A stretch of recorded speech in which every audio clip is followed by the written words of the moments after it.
Ladies and gentlemen, wear sunscreen.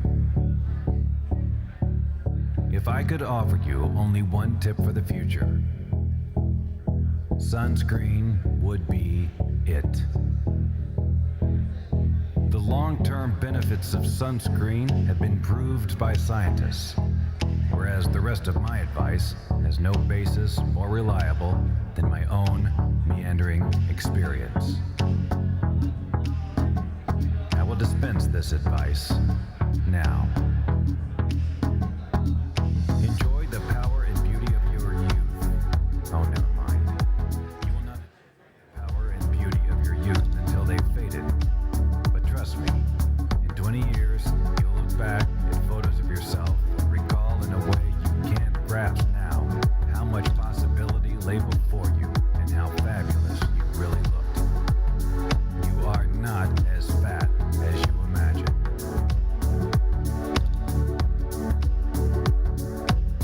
Don't worry about the future.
Hello, testing.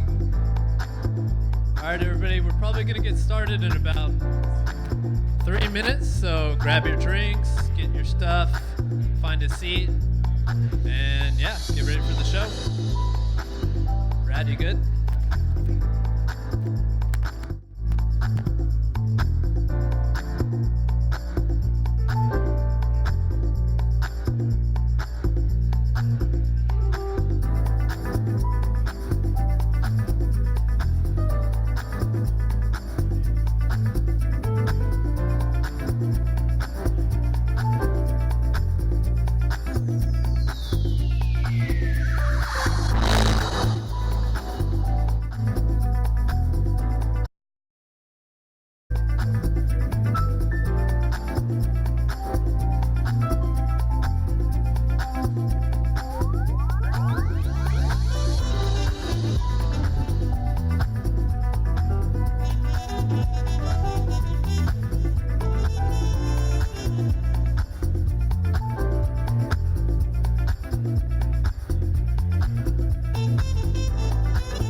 All right, all right. Is everyone getting settled in? Good, good, good. Whenever you guys are all set, just go ahead and find a seat. No matter what, we're just going to get started anyways. First, wanted to just say a big thank you for everyone coming out. It means a lot for all of you guys to pack up. Thank you, thank you. Thanks so much for coming out. Yeah, like I was saying, it means a lot for a lot of people to come out here to Chiang Mai, Thailand, this obscure little place in the north of Thailand, just to geek out about SEO. I love this stuff, so it means a lot that you came out. Also, thanks a lot to everyone tuning in on the Facebook or the YouTube stream. So, hello everyone. Thanks for everyone for tuning in. So, in a moment, I'm going to pass things over to Rad. I suppose a lot of you guys had the app installed, right? Let's get a show of hands. Who has the app installed? Good. Okay, so the way we're going to do Q&A questions is not receive a phone call right now, but go to the app and scroll over to where you see this presentation, Content versus SERPs. And what you're going to do is you should see an Ask the Speaker button at the bottom. Now, when you click that, you can ask the speaker a question, or if you don't have a question, you can see who's asked questions already and upvote them and downvote them, and then we'll go from the top at the end. So that's how we're going to handle the questions. This is a beta test before the real conference, so hopefully it doesn't blow up. All right, Rad. So I'm about to hand it over to Rad. Rad is the CTO at the Search Initiative, the agency that I'm a part of. And hands down, he's one of the best SEOs I know. Why is that? Because he's a technical genius. He's a master at the technical, he's a master at the nuances, and he understands algorithms and patents. And what he's about to talk about today is how to apply these kind of his brain, his thoughts to content. So if you were here last year, you probably remember Rad was the first speaker, and he killed it, hit it out of the park with technical SEO. So let's give a big round of applause to Rad, and kill it, man. Right, lovely. Thank you very much, Matt. Really appreciate it. So, okay, guys. First of all, what we're going to be talking about today, obviously, content versus SERPs. What Matt already said. We're going to indulge in this with a short introduction. Then I'll present to you stuff about intent and sentiment. I'll introduce a few Google patents that I had a look at. And I selected specifically to kind of like show you and maybe get your interest in this stuff because they're worth analyzing. Then we'll dive into RankBrain quickly. A little bit of a different look at RankBrain, actually, maybe something that not every one of you already knows, so that should be interesting. Natural language processing, I'll talk a little bit about neural matching and recently introduced or announced Google BERT. Then we'll have a quick look at search quality rater guidelines, because that's a document that also gives us a lot of input on intent that Google wants you to optimize for. Then we'll have a quick look at sentiment in SERPs. Because I believe there's a lot for the SEOs to actually analyze in terms of the sentiment of the SERPs and the language of the SERPs. And then we'll go back to mainly user intent. I'll talk about the classification of the user intent that Google suggests, and not only that what Google suggests. Then we'll go through a few methods of the discovery of the user intent. Then we'll dive into the latent intent, which is like a delayed intent. I'll talk about it in more details there, and do a quick summary. And that's really all. Now, raise your hand who saw me at Chiang Mai last year. Okay, quite a few people, so I'll do the full intro then for all the other ones. As Matt said, I haven't actually updated Director of SEO. I'm formally a Director of SEO, but also acting as a CTO, Chief Technology Officer at the Search Initiative. I started doing SEO back in 2010. It was around caffeine update. So basically all the Google updates are basically surrounding me from the very beginning. I started my IT adventure as a programmer, as a web developer. So I'm very technical. I like algorithms. I like machine learning. I basically really like geeking out about the tech stuff. and data mining and all this. And overall, I believe that saying technical SEO is boring is not really the thing, because if you put technical SEO and the high-end strategies you actually need to build up to rank the site, that allows me to be a self-proclaimed technical SEO artist, because I think there is a big artistry element in there. If any one of you have any questions, obviously outside of the app, outside of the talk, drop me an email through the TSI email address and we'll be happy to answer. Now, why do we care about internet sentiment? And basically, I need to tell you something, guys. So I always do this. I always make those presentations, and I stuff them with so much stuff that I really need to run through all of this and speak quickly, talk quickly through the slides and all that. And this time I was like, how would that be if I just basically gave you a list of the resources, the main resources that I read, Google patents that I had a look at. And then I would be like, yeah, that's it. 5 slides in. Thank you very much. Let's all go grab a beer, right? Who wouldn't be up for getting smashed just right now? Raise your hand. Who wouldn't be? Okay, a few people. Good. So all of you are trucks then, or the others, right? Anyway, but yeah, I did it again. So I packed it up with a lot of stuff. Now, why do we care about internet sentiment? Overall, we can see mentions of this everywhere, right? Main thing, if you're watching any Google patents, Google has like thousands of them that relate to the user intent. Obviously, not all of them are applied in the search and stuff, but it's worth knowing how they perceive that, how they look at these things. Obviously, we've got RankBrain, that is basically the whole engine built around content and around user intent as well, right? And then we've got the natural language processing, which, again, user intent is a big part of. Now, let's have a look at those 3 elements, as I said, starting with Google patents. And as I said, I selected 4 of them. Not all 4 of them apply to search or have any relation to search. This one, for example, is the predicted travel intent, right? So I wanted to basically bring your attention a little bit to the fact that through reading your calendar data, your messages, search queries, social network data, and other things that you're doing on your phone, Google is basically trying to predict if you're going to travel. And I'm sure mostly, like probably all of you or a lot of you who are using Android phone or are using Google services have seen this. Are you at Fellowship? Do you know this place?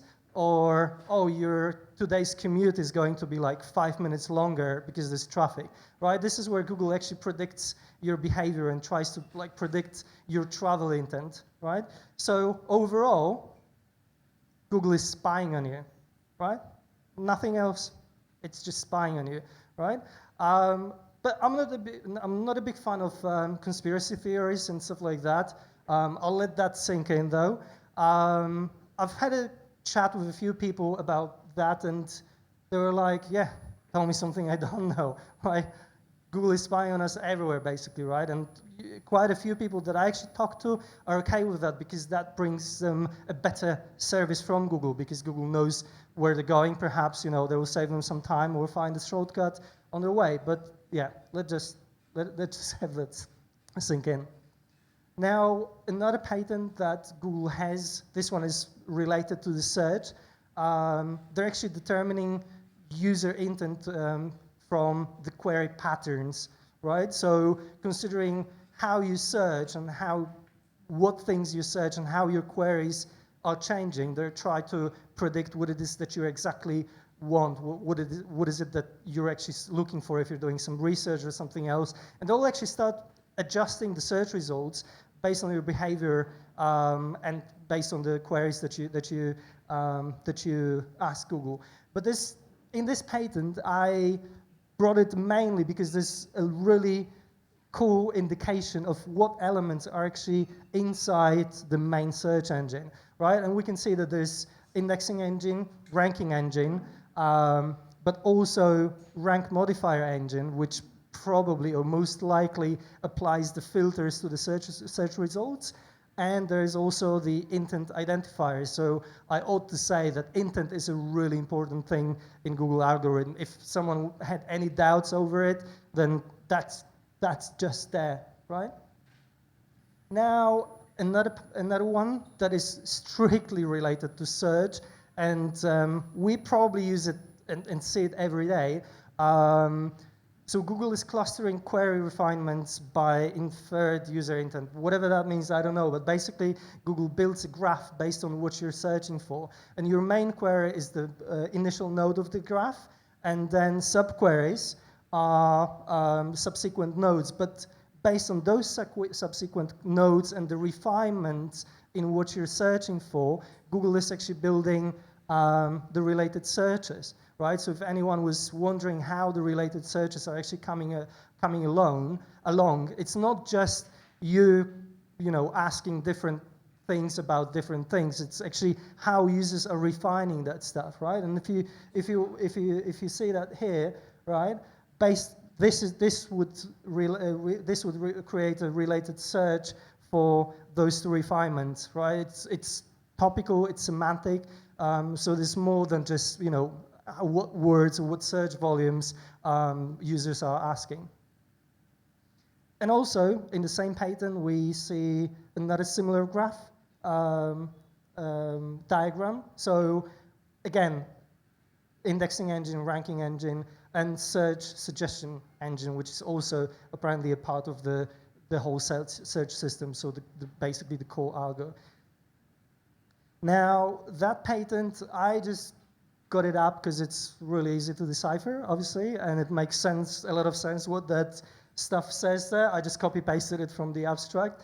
It actually relates to the paid ads, so it's most probably not related to the search.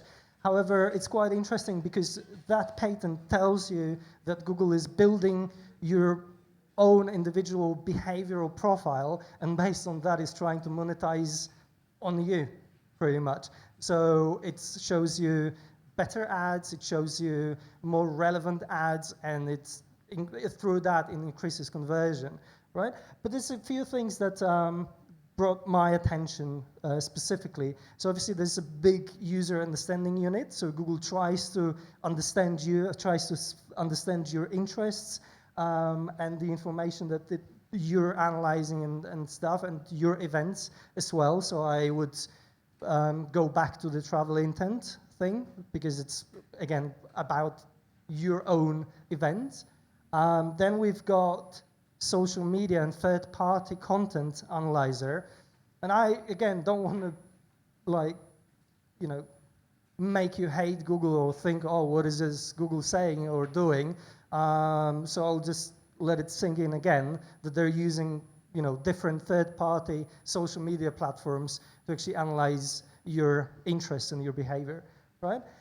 And the one in the middle, this one is specifically close to me because whenever I hear or read something about taxonomy, I'm thinking RankBrain, because taxonomies and the universe of vectors and stuff like that, this is very related to RankBrain. So might be something that might be really interesting and applicable for search. Now, obviously there's a lot of patents. I encourage people to read through them. I need to say out loud that not all of them are in use, so that the fact that Google is actually granted a patent doesn't mean it's in use in search or in any other service. But through reading this stuff, you get to better understand the technology that they have at their disposal, and obviously it allows you to better understand and better decipher what they can actually do with that technology and how they can evolve with the algorithm. Right? Now, let's look at RankBrain. So, obviously, most of you know that RankBrain is the third most important ranking factor. It's apparently an AI algorithm that was confirmed back in 2015. And its main job is to map your query into a concept. And then, even if it hasn't seen that query before, based on the concept that it mapped it to, it can actually return pretty relevant results. Now, this is what Baklinko, Brian Dean, says about RankBrain. So he actually presents it as an adaptive algorithm that measures user satisfaction first, and then it tests like small changes to the algorithm, like in this case, for example, increasing the relevance, the importance of backlinks for that query, and then measuring the user satisfaction again, and then leaving that amendment in the algo for that query in there.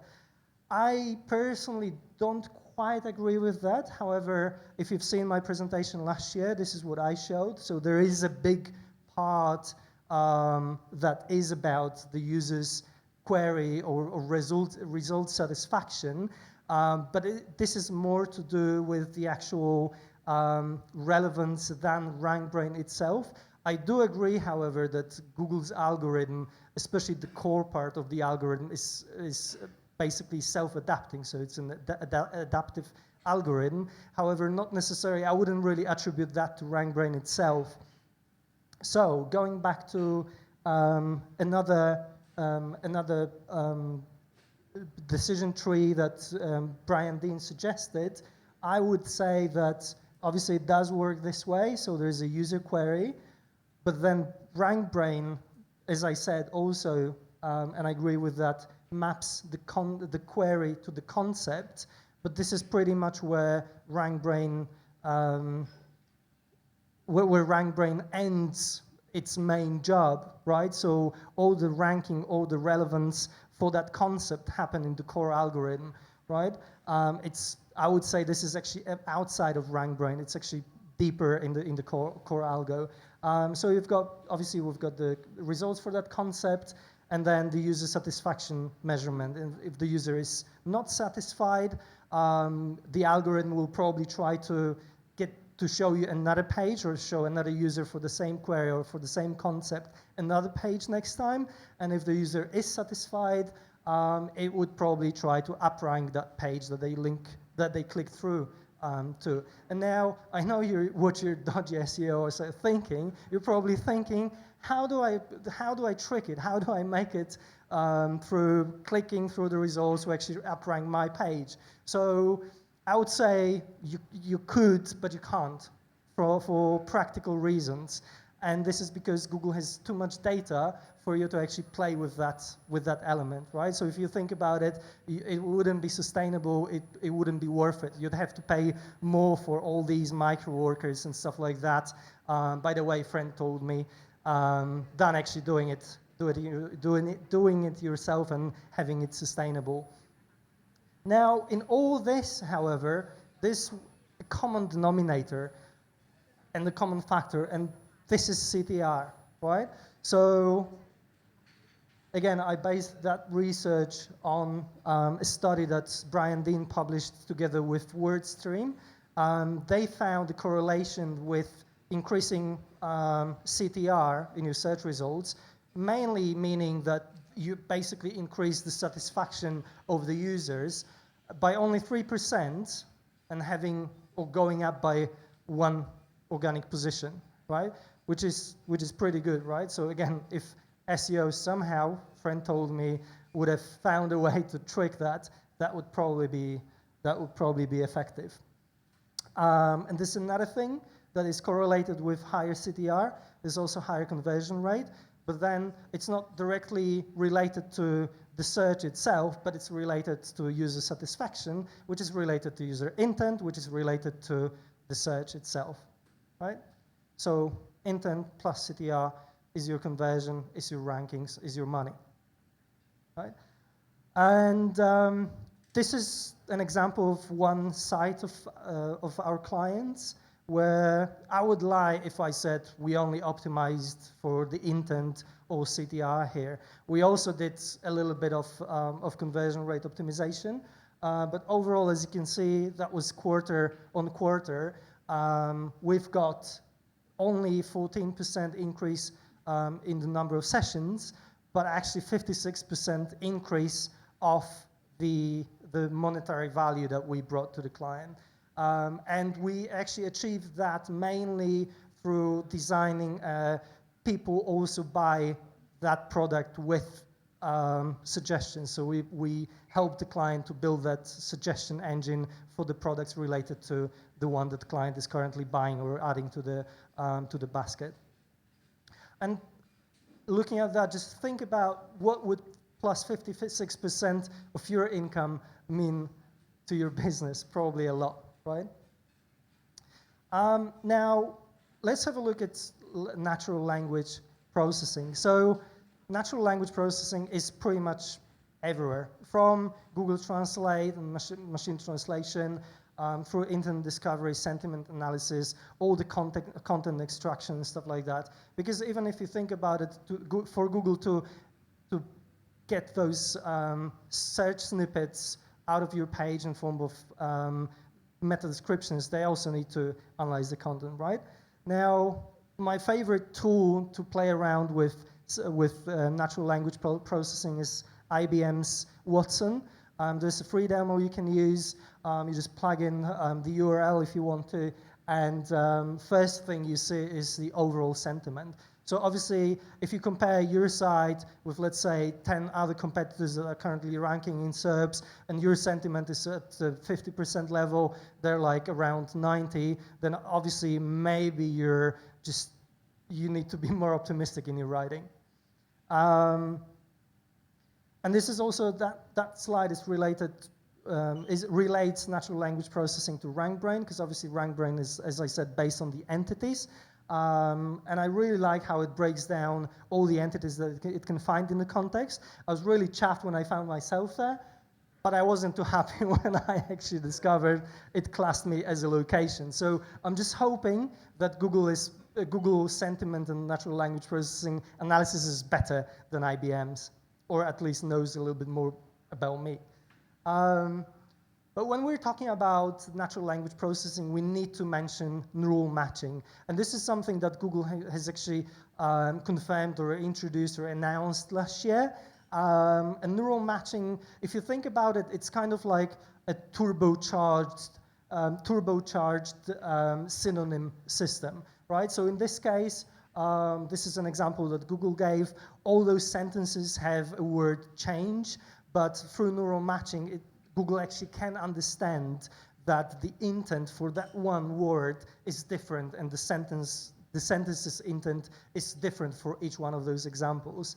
But the most flagship example that Google always shows is that one where when you query, why does my TV look strange? I would say maybe buy a new one, but Google can actually connect that with the soap opera effect, which I had no clue about. And basically, even without mentioning those words in the query, it will show you the relevant results. Now, the difference between RankBrain and neural matching, I would say, is neural matching is turbocharging RankBrain. So RankBrain maps your query into the concept, and neural matching helps RankBrain to better understand the words in your query. This is the example of neural matching that I experienced. So recently I had to jump on the call with someone, and we did it through Google Meet. And I actually wanted to record that call, but there was no record button. I was like, what the heck? Why is there no record button? So I started searching, and this is like basically what it showed me. That's my search history. As you can see, I've gone through quite a bit of queries to actually find it, and it didn't actually show me what I really wanted to see. So I would say with all of these, with RankBrain and neural matching, there's one really important thing that you need to remember. Google works at the huge scale, right? So it doesn't really care, it doesn't really always pay attention to what you're doing individually. It actually pays attention what people are doing, right? So if there was like 50,000 other queries similar to mine where people are struggling with something, they would probably show more refined and better and more adjusted results to that actual issue than, you know, just one-off guy who can't bloody find the button, right? Now, I think it was last month when Google announced that they're actually using BERT in the search, in their search. And BERT is actually a natural language processing pre-training mechanism to pre-train the NLP models. And this is something that is actually open sourced. It is available in Google Cloud and Google Colab platforms for TensorFlow. So if you want to play around with that, then you can. But overall, the main job of this algorithm, of this system, is to better actually understand the query and understand it more as a human would. So the best example that they give you is in stateless mechanisms, like, for example, word2vec, word bank, when you're saying bank card, would mean the same what the word2vec would find in a statement, we rank you bank, for example. For word2vec, there would be no difference between bank here and bank here, bank card and you rank we bank, right? Whereas BERT will actually find that that means something else, right? I wish I could tell you more about it, but it's fairly new and I haven't tested a lot with it. Working currently on a model that I'm going to use it on, but this is to come. Now, the next bit that I would want to show you is the famous Google Search Quality Evaluator Guidelines document. And obviously, it's a pretty thick document. I'm not going to tell you to go around and do all the EAT stuff right now, but you should do, actually. But I want to focus on the actual user intent that they show you. So they divide it into 4 main groups. It's know, do, websites, and visit in person. So if we look at the examples that they show you, the no query is basically an informational research one, and they divide it into no and no simple. For the no query, you're obviously searching for something that because you want to know about that thing. For the no simple query, Google will most likely show you the instant answer to whatever you're searching for. Now, the do intent that they describe, you want to do something yourself, but they also have a sub intent of that, which is the device intent that you want your phone, for example, to do for you. For example, call someone or find a number of something, etc., etc. So this is a device query, device intent related query. And just to stir it up a little bit, they also showed queries that could potentially be taken as a device query.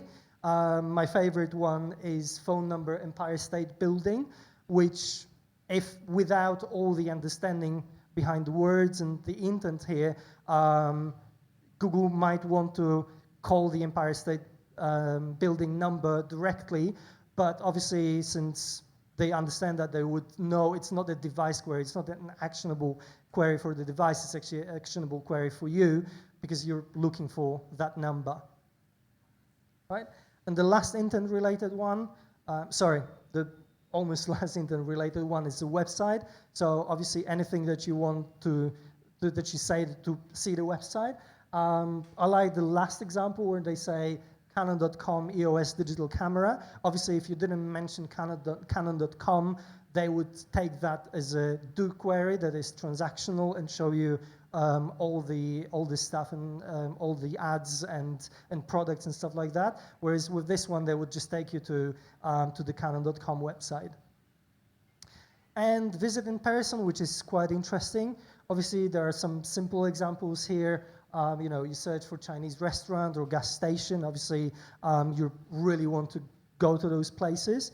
But they also give examples based on a different location. Sorry, that's Walmart. So they also give an example where there's a mixed intent. So by searching for Walmart, you might want to go to the shop or visit the website. But a more interesting example is here. Visit in person, so you're searching for turmeric, which is obviously a spice, but also if you're in Sunnyvale, California, there's a restaurant called Turmeric, so they would also try to supply you with that intent and satisfy that intent in case you wanted to just go to that restaurant. Whereas if you're in a different location, they would just show you the actual spice, the herb or whatever turmeric is. Now, looking at sentiment in SERPs, I've got my favorite keyword by Instagram followers. We've had a client for that keyword ages ago, and I'm actually tracking that keyword for the last, I don't know, 2 years or something like that. And currently there's 4 results with strictly negative intent in the SERPs, whereas the other results are mainly transactional because you actually might want to buy the Instagram likes. But it wasn't always, the sentiment wasn't always distributed like this. So if we look at the example earlier this year, there were 4 negative results, just as now, 4 negative results. But the difference here is, I think at that stage, Google was testing which sentiment was more relevant, because it was actually shuffling the sentiment in between the results, and it was showing one positive, one negative, one positive, one negative, whereas now it basically clustered them together, so it thinks that, you know, people who would be looking, searching with the informational or research intent would want to have those results together. But if we look at the graph of the positions or of the sentiment of that keyword, of what was really ranking there, this is, by the way, Ahrefs, so we can see that, you know, the sites were kicking in, but most of them were staying in the search results. Unfortunately, Ahrefs couldn't give me the data for like a year or so for that, because it only shows 5 currently ranking sites. But I actually kept a track of that throughout over 16 or 18 months. And as you can see, the positive versus negative ratios were changing over the time. So yeah, it basically shows you that Google is testing what sentiment is more applicable, what users might want, and et cetera, et cetera. So the takeaways from that, obviously currently you've only got 6 spots if you want to rank for that keyword with buying intent or positive sentiment, right? There's only 4 spots if you want to slam anyone who buys the Instagram followers. Google diversifies the search results. This is a clear example because, as you could see in the previous slide, early 2018, they had like 1 or 2 results with negative sentiment, and all the other ones were with positive. Obviously, that sentiment has changed over time.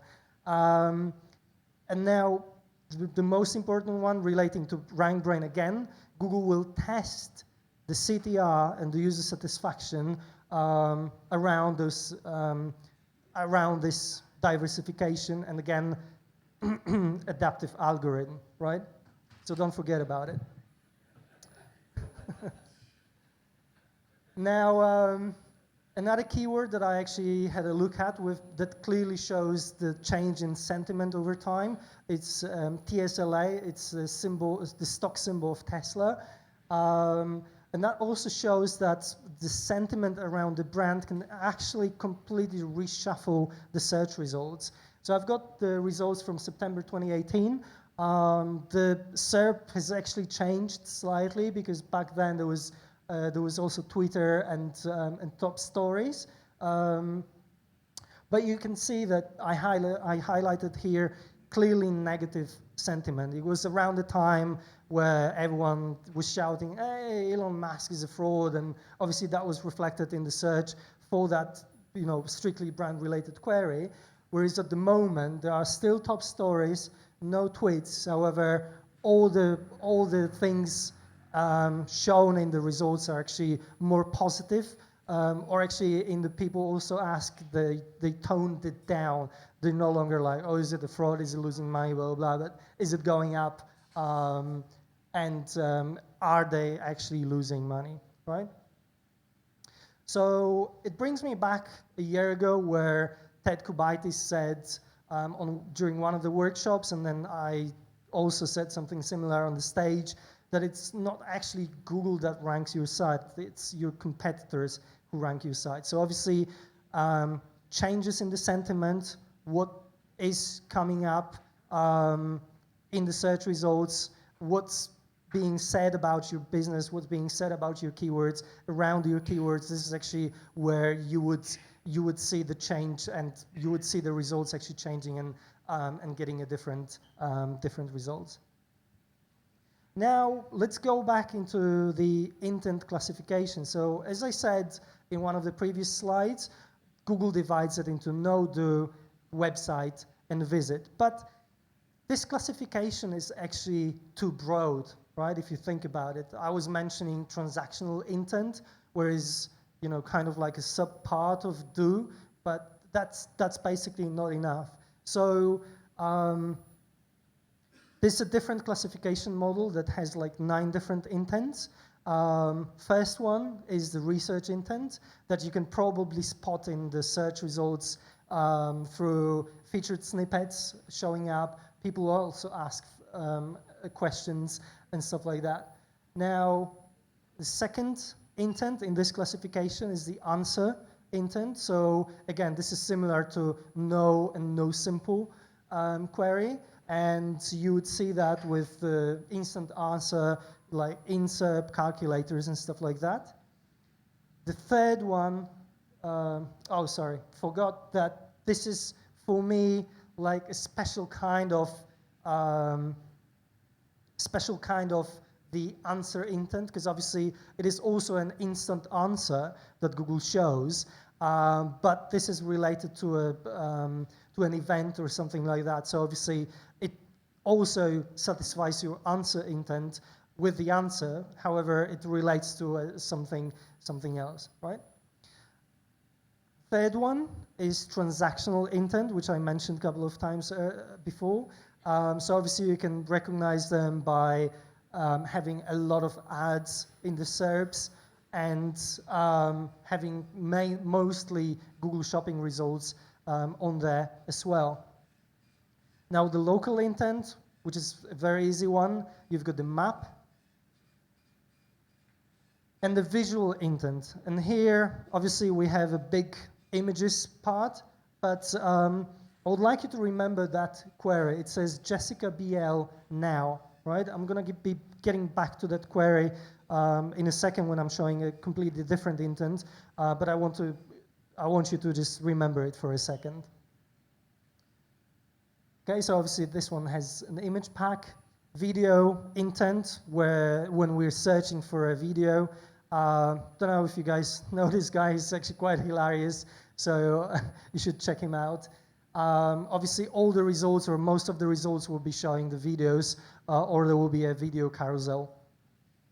Now, fresh/news intent, obviously indicated by the top stories, and results that are mostly time sensitive, so you would get a lot of these little 9 minutes ago and stuff like that in the SERPs.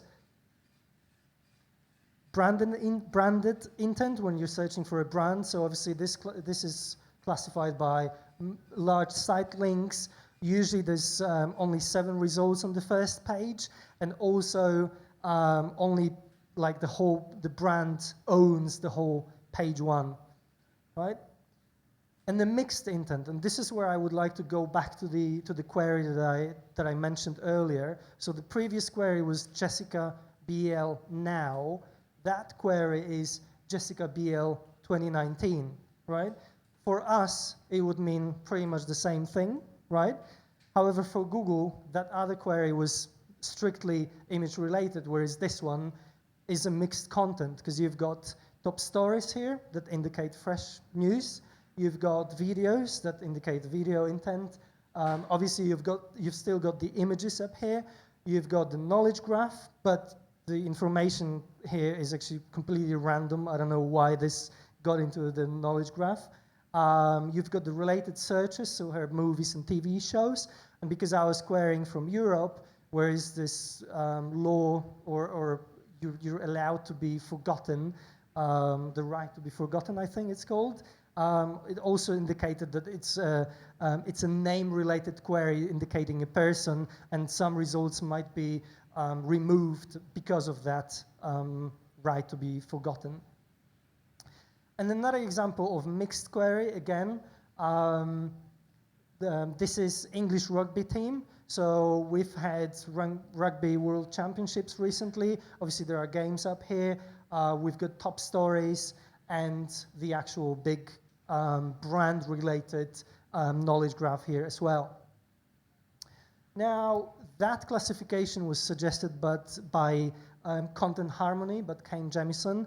This is just to summarize what SERP elements are actually and what SERP features indicate a given intent, which we'll use in just a second to actually do the kind of like automatic intent discovery.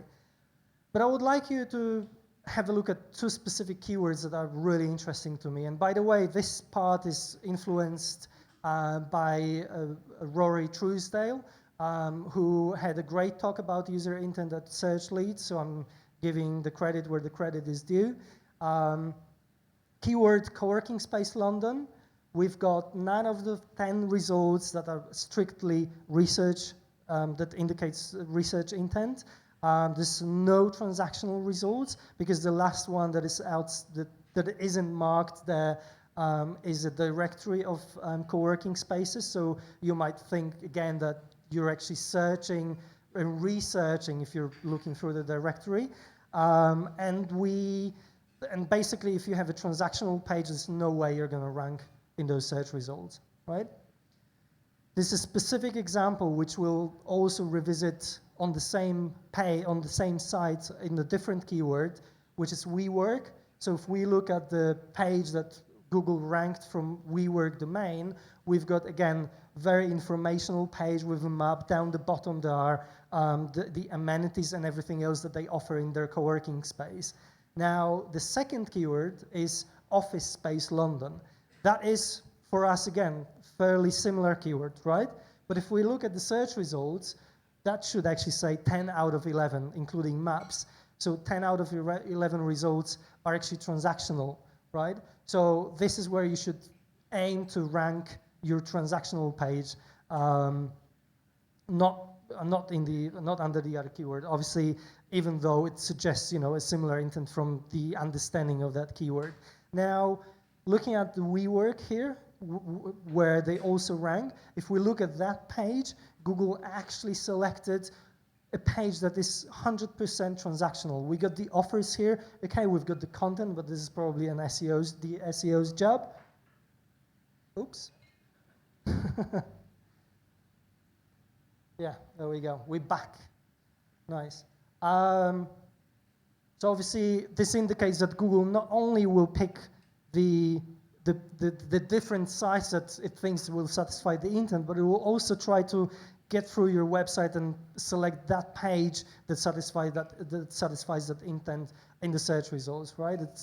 That's why the intent is really important. So to recap all this, every search has some intent behind it, and Google will always try to predict and adjust the results based on that intent. And for Google, the intent is actually relevant, right? Because if you think about it, it actually is, right? Now, optimizing for the dominant user intent gives you a better chance to rank, obviously, right? And as I said before, intent satisfaction will influence your CTR, your engagement, and eventually to your conversions and sometimes even rankings to go up, right? So this is your money. Now the intent discovery. There's 4 methods that I want to show you. This is a more practical part of this presentation. So obviously the first method is through the SERP features that I actually showed you on the other slide. You can basically look at the search snippets, and based on which elements are coming up in the SERP, you can almost automatically it's a bit distracting, that is. You can almost automatically and in a scalable way decipher the intent of your keywords, right? Now, method number 2, this is one that I'm using quite frequently. What's going on here?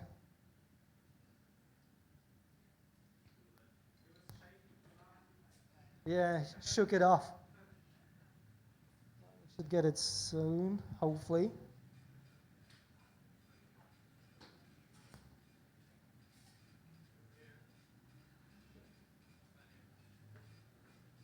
Didn't find it on there.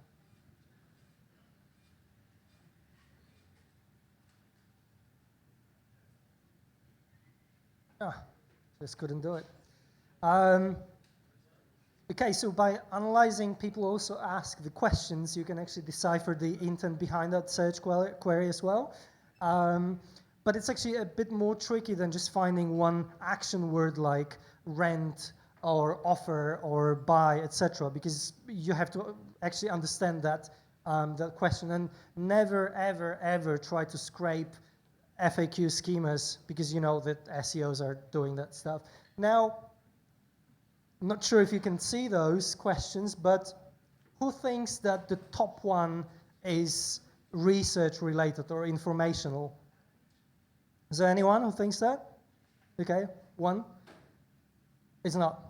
If you read the questions, they actually indicate more transactional intent because how much it costs, how do you rent, etc., what's included. That's more like indicating that you actually want to rent that thing, right?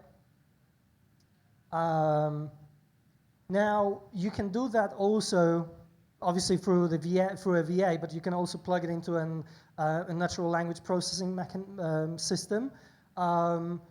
There's quite useful walkthrough on Search Engine Journal. Obviously, those links will probably be shared with you, or the presentation, you can re-watch it. This is something I'm playing around with.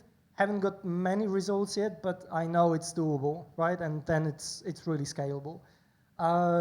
Method number 3, this is actually a really interesting one, and I'm glad Rory Truesday's actually shared that one with me. So you can use Google Search, custom search engine to get the user intent. So for that you have to actually create your custom search engine, 400 results, add them to your custom search engine. So you go to setup, add. This is how you can scrape it. It's quite easy. And by the way, for people who actually are more familiar with the code, there's a little ping element here, which is used by Google to actually measure the user satisfaction with the search results. So it basically pings itself, and it knows what results you clicked and when you came back to the search results. But once you scrape that, you plug it into your custom search engine, select to include just the specific pages that you have entered, obviously including most probably your website. Then you need to ensure that you sort it by relevance. And now, the cherry, I did that for keyword affiliate SEO course to see how Affiliate Lab is doing. So in the custom search engine, Matt's coming up number 10. You probably can't see the number here, but it's coming up number 10 in the search results. Oh no, I'm giving up. Like, absolutely giving up. Let's just get a beer. What you say? No, I'm kidding. That's not true. I got you. Right. Fine. That's actually Mac, not window, dummy. So in the live SERP, Matt's website is ranking, the Affiliate Lab website is ranking number 12. And now, what does it tell us? If your page ranks higher in custom search engine and lower in live SERP, it means that you either, or most probably, have a technical issue or an authority issue, right? Because the relevance is there, that's why you're ranking higher in the custom search engine, but there's something wrong with your website, right? Or with your links, right? Because the custom search engine takes less importance in terms of links, especially when you search by when you sort it by the relevance. Now, if it's the opposite, so your site ranks lower in custom search and higher in the live SERPs, that means that most likely you're being pushed by your link juice, and you don't really deserve, considering the relevancy signals, RankBrain and natural language processing and all these, you probably don't really deserve to rank that high, but the authority is pushing you higher. And the best thing about the custom search engine for me is that it's actually got the API which you can use to pull all the results from it. And the method number 4, you obviously can scrape the SERPs through Screaming Frog to get page titles and meta descriptions. And I'm sure none of you are doing it because it's a violation of Google terms and conditions. And just remember that John Miller has a history of kicking off when these things happen, so we're not allowed to do it, and I'm sure no one is doing that. But the scrape SERPs, carrying on, you just list them, enter manually. You go google.com/search q equals search query. You can do however many you want. Obviously, you'll face some issues, but I'll talk about them in a second. Then you have to go to custom extraction. We've got an XPath code here. You can use that for now. I actually checked it yesterday. It still works for the desktop search results. But just remember that Google's HTML in SERP is changing, and it's different for desktop and mobile. So whatever you're scraping, you may want to adjust it. Once you have your SERPs there, by the way, you may get into some issues. You may face some problems with that because you will start getting captures as you do that, as you do the scraping. You'll have to set your custom user agent to the Chrome desktop if you're obviously scraping the desktop version, and to a mobile version if you're scraping the mobile one. And you need to switch on JavaScript crawler as well because Google is doing a meta refresh or some JavaScript refreshes, so you have to set that on too. But then once you have that, you actually have all the meta descriptions, then you can plug them into a spreadsheet, ask your VA to classify the intent, find the dominant one, and then you can obviously optimize for that. Or you can use machine learning for that as well, but obviously that's a bit more difficult. Now, why is that even important? So through scraping, through analyzing all this, you can actually analyze the SERP language, right? It's not just the keywords, it's not just the queries, but it's actual language that you get to understand. And obviously you have to do that having the predicted and dominant user intent in mind.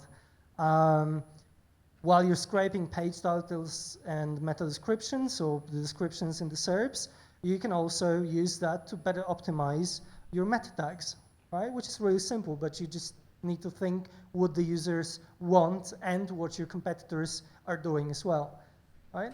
And finally, having all that SERP information also allows you to create silos or topical classes, because it's not just about, as I showed you in the patent relating to related searches, it's not just about one query, it's about all the queries. So you can build the whole site structure around that as well. Say you have a transactional page and you want to support it with some informational content. So through understanding the SERP language, you can actually build that much easier. And finally, the semantic relevance, intent, and desire. So this is actually, coming up and meeting your potential visitors' intent and what they really want and what they desire from your site. And this is a short little results page, results case study. Not really a case study, but I wanted to show off with the results we got. That's actually, as you can see, 28 days on 28 days. And then again, we focused the optimization on the user intent. However, it's really hard to optimize just for the user intent, right? Because you're going to change all the words find into buy? not really. It doesn't work like that. You actually have to rework the content.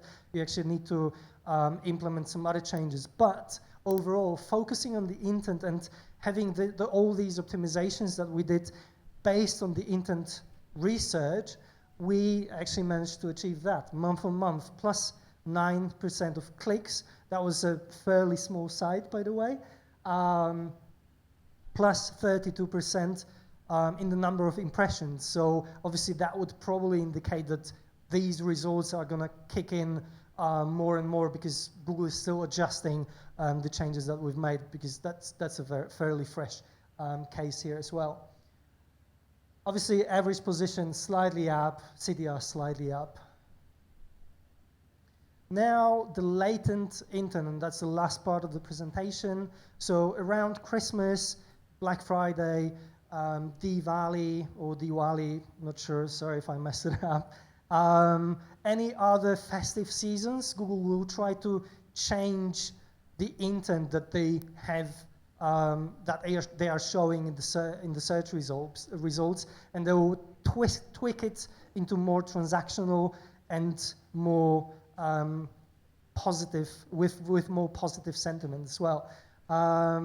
This is something that people on the internet, GR Oaks, have shared.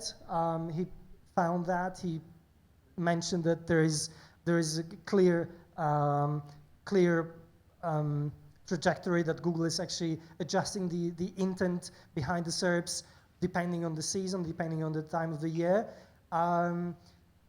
I've observed that as well. So this is a slide that I took last year, Black Game Console, November 2018. That was just before Black Friday.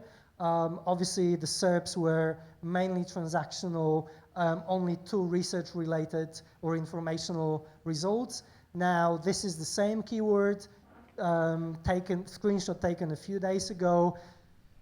You know, you may argue, you know, there've been a lot of Google changes along the way, you know, BERT, neural matching, all these things. But overall, if we only take into consideration the intent, obviously we've got the top stories here. We've got more informational results, some videos here. So for me, that clearly indicates that the intent is mixed here. So I'll be really curious to observe that keyword for the next couple of weeks or 3 weeks, as we're getting closer and closer towards Black Friday, if that intent is going to change again as we get closer. But now there's a really tricky part with latent intent. It's really difficult and it's very niche specific, right? Because you can't apply it for all of the keywords. You can't really predict it that much.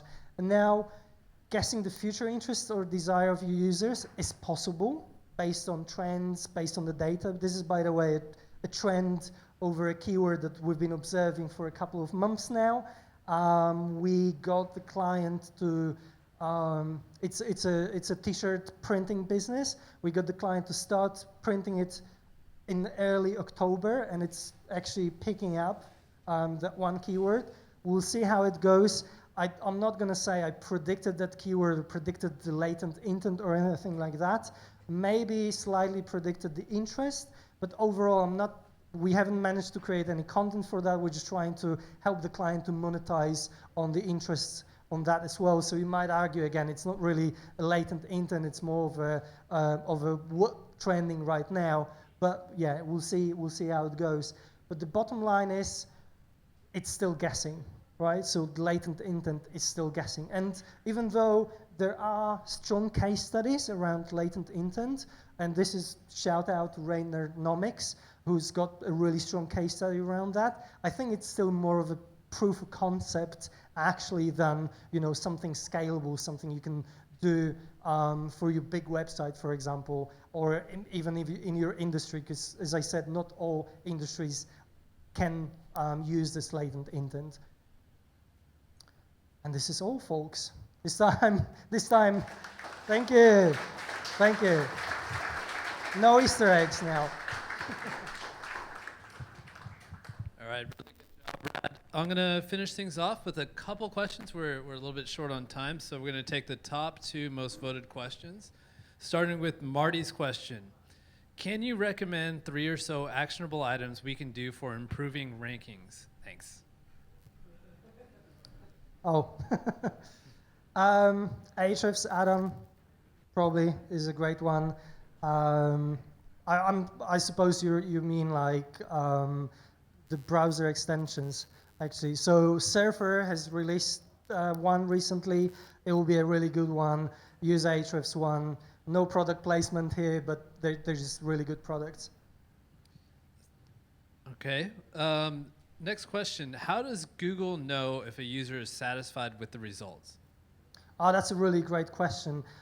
If you go through my slides again, there's like a thing that I pulled from Backlinko's website and then showed you from my last year's presentation.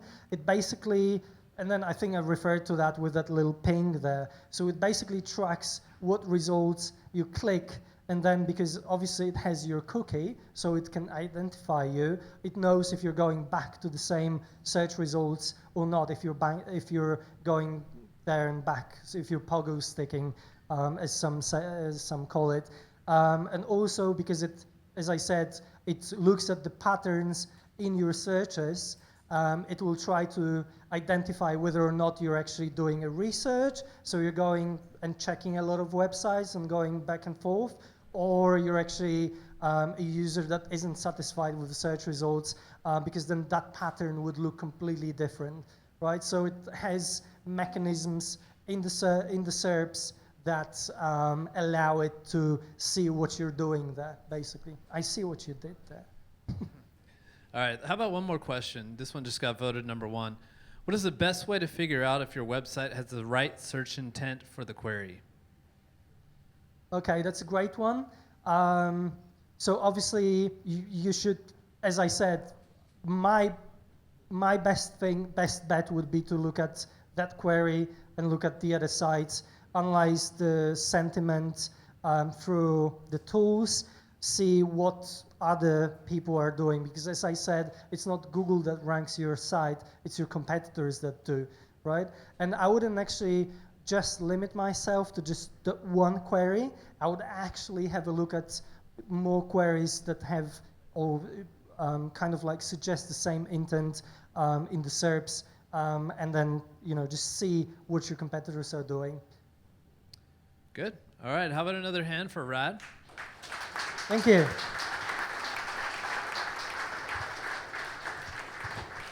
All right, thanks everyone for tuning in on the YouTube live stream.